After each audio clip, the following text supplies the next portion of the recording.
got down here myself, I don't know what's happened.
So coming up next then is our Absolute Alignment Sports 1000 Championship, and their grid looks like this. Row number 1, number 27, Scott Mattel, number 98, John Cutman, row 2, number 8, Dan Claus, 54, Ryan Yarrow, row 3, 72, Jonathan McGill, 42, Clint Newman, row 4, 43, Paul Rogers, and 63, Colin Chapman, row 5, 88, Richard Webb, 85, David Watson, row 6, 11, Steve Pollock, 21, Bill Hutchins, row 7, 44, Carl Austin, number 7, Mike Whiteman-Hayward, row 8, number 66, Ben Britton, and 80, Carl Alaban, row number 9, 28, Charlie Sladden, and number 9, Nassim Hack, and on the row, 83, is Alexandra Valoro. We'll see if he takes this start. Now instantly I see, or is that, no, that's 54, Ryan Yarrow taking his spot. It's just he arrived slightly later. So I did think, I was slightly concerned there was going to be an empty spot on row number 2. Nevertheless though, Ryan Yarrow takes his spot on the grid then. So Scott Mattel setting the fastest lap earlier on in qualifying. A 1 minute 30.5 was enough to grab a pole position, with John Cutmore in second place, 131.8. And Dan Clues in third place, 131.9, with Ryan Yarrow with that 32.1, putting him fourth fastest. We have as well our Cup cars to contend with as well, as it was a really good showing then from the likes of David Watson and Richard Webb, half a second roughly between them. So it's a case of whoever can get the better start and be lining towards Coppice will be worth keeping an eye on them in towards that area. We believe this race will just go straight into, I don't think there is any green flag laps, so there is a green flag lap. One green flag lap from the start line, Marshall. Oh, thank you, John Marshall out there. So one green flag lap then for our Absolute Alignment Sports 1000 Championship, as confirmed by the start line, Marshall. Fantastic stuff. So at least we have a bit of time, Josh, to have a chat about this race before we get going. Yeah, you made reference to generally they wouldn't have a green flag lap, these cars that run on road tyres.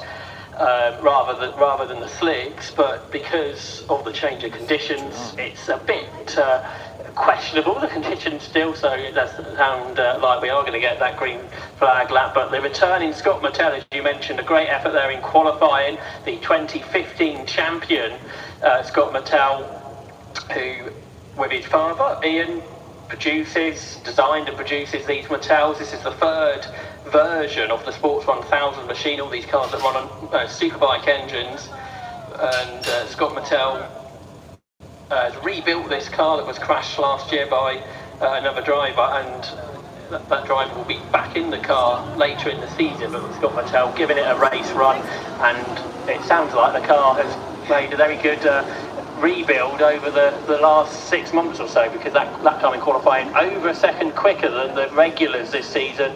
John Cutmore, who's been so successful in this championship in the past, back out for a full season, but hasn't won a race yet this year. He's only actually had one podium over the course of the season, because it's two-time champion Ryan Yarrow, who's won 3 times this year, and Dan Clues, who's had a couple of wins. They are the two championship contenders. Aspire for Ryan Yarrow, which he has developed himself from the original car. He's made some modifications to it, as you can do in the championship.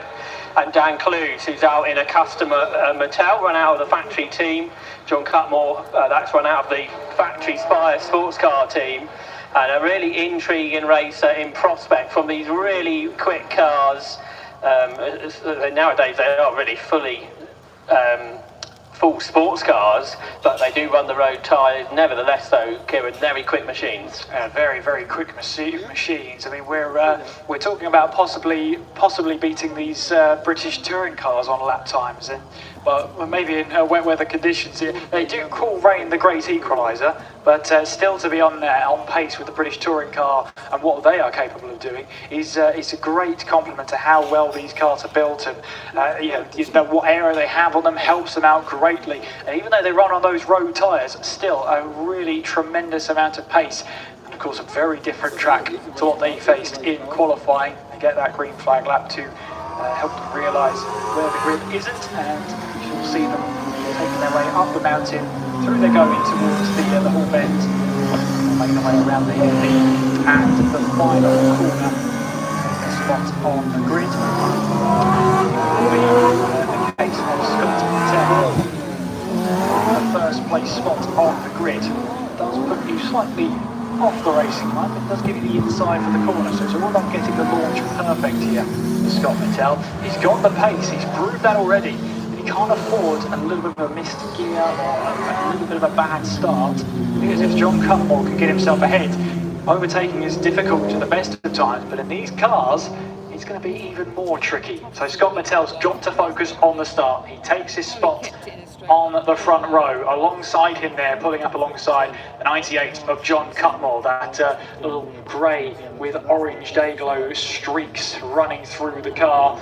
Second row then, Dan Clues in the number 8, that white and blue machine, alongside him the black and yellow detailing of Ryan Yarrow in the number 54. And Ryan Yarrow here going into today's races as the leader in the championship, starting from 4th place. He needs to try and find his way past the likes of Dan Clues if he wants to extend that championship lead. The fact that he starts alongside him is no coincidence to how close they've been out on track over this weekend. We'll wait and see how they go about it. We're just waiting for the likes of Charlie Sladen, Nassim Hack to take their spots on the grid, as well as I think that's Alexandra Aloro taking his spot at the back of the grid as well on row number 10. And once we have starters' orders, we can get this race underway. Looks like everyone hopefully is in their correct spots. 5-second board is out then. Eyes on the lights to start this Absolute Alignment Sports 1000 Championship race. Red lights are on. They go out and away we go, and it's a really good initial launch there from John Cutmore, and he's taken the lead away. Ryan Yarrow from 4th place as well, trying to go side by side now with the likes of the pole position, Scott Mattel, as they make their way through in towards Coppice for the first time. A fantastic launch from John Cutmore, and he takes the lead. Okay, here they come. Yeah, it's Cutmore, then it's Yarrow. So Mattel's dropped to third, and Ryan Yarrow looks up the inside of Cutmore. He can't do it. Up to fifth already is one of the Cup cars. That is Richard Webb, who's up into fifth position, but it's side by side for the lead of the race because Ryan Yarrow's gone through. There's carnage behind. Everybody's on the grass because number 42 has had a spin, which is Clint Newman, the newcomer who impressed last time out at Cadwell Park. He's got back going. Everyone avoided him. But what about for the lead of the race? Because it was side by side as they went up into the right-hander at Park Corner, and Ryan Yarrow has gone through to take the lead of the race ahead of John Cutmore, so he may have only started in fourth position, the championship leader Ryan Yarrow, but he's taken the lead of the race up at Park Corner impressively. In second place is John Cutmore, third position is Mattel, fourth is Clues, then it's Webb and Watson in the MK Cup 200 cars in fifth and sixth position, so the order, Kieran's going to look nothing like the grid positions. Scott Mattel could not afford a start like that, but that's exactly what's happened as he's dropped to third place. A fantastic start for the likes of Ryan Yarrow and John Cutmore. They've got themselves a couple of positions. John Cutmore going from second to third. Ryan Yarrow, from John Cutmore moving his way past Scott Mattel, moving then from Ryan Yarrow, so he managed to hold position at the opening there. But Ryan Yarrow from fourth to first, a tremendous start from our championship leader. That is exactly the time of start he wanted going into this one. And now that he's got himself ahead of the likes of John Cutmore and Scott Mattel, it's the case of trying to make sure he stays there in these treacherous and tricky conditions. As we see our leaders now make their way across the start-finish line, a bit of a healthy gap has started to form already between the likes of Ryan Yarrow and John Cutmore as they make their way across the line and up now in towards Coppice. Then Scott Mattel is in third place, Dan Clues is in fourth with David Watson in fifth, Richard Webb is in sixth place there with Colin Chapman seventh, Jonathan McGill in eighth with Paul Rogers ninth, and Phil Hutchins rounds off the top 10. And Ryan Yarrow accelerates out of Charlie's as the race leader then, as you say, already getting away from John Cutmore in P2, who in turn has a little margin over Scott Mattel. And then Clues is up next. There's slippery surface flags up at Park Corner, so it might be even more slippery there than it is elsewhere on the circuit, it would seem. So after that energetic opening lap of the race, the second lap a bit calmer perhaps, with Ryan Yarrow very much pulling away from John Cutmore, who is there in second position, the twice class champion of what was known then as the RGB Championship, ahead of Scott Mattel, who's there, is still in third position. And he's not really close enough to challenge John Cutmore yet. Then Dan Clues up next, and catching them is the first of the Cup cars, David Watson, going very well. Yeah, fantastic stuff from the likes of David Watson and Richard Webb. They're fifth and sixth respectively in those Cup cars, and they're using these conditions to great effect and trying to just pick up a couple of positions where they can. But Ryan Yarrow really extended that lead to himself and John Cutmore, with Scott Mattel trying to close the gap to second place now, as our drivers will now make their way through towards the head around barn momentarily, as we'll see Ryan Yarrow still holds the lead of his race. Yes, he does, because he makes his way onwards towards the start-finish line. John Cutmore still in second place, Scott Mattel in third, but now Dan Clues finds himself under a little bit of pressure from David Watson and Richard Webb as they make their way onwards towards Coppice here. It's been a fantastic race so far for Watson and Webb in the Cup cars. Yeah, they've got a bit more power than the rear engine cars, but they are front engine. If you want to know what happens in the race, you better stay tuned, because we'll have the full footage next week. The cars ahead of them in these damp conditions.